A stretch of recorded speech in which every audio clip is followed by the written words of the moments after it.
Welcome to the slop farm. Enjoy the video. You start by confirming which service says the number is taken and why.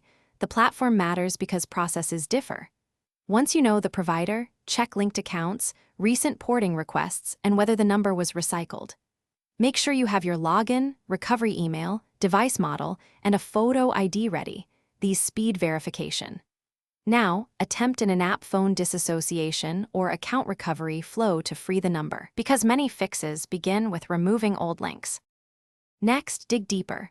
Sign into account settings and remove or replace the problematic number. This often resolves conflicts. If that's blocked, use the account recovery option and submit verification documents. Explain porting or number reassignment clearly.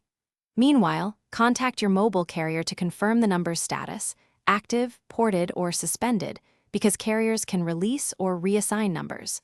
Once the carrier confirms, retry verification. Make sure to wait any propagation. To finish, retry adding your number after carrier confirmation and allow 24 to 72 hours for changes to propagate.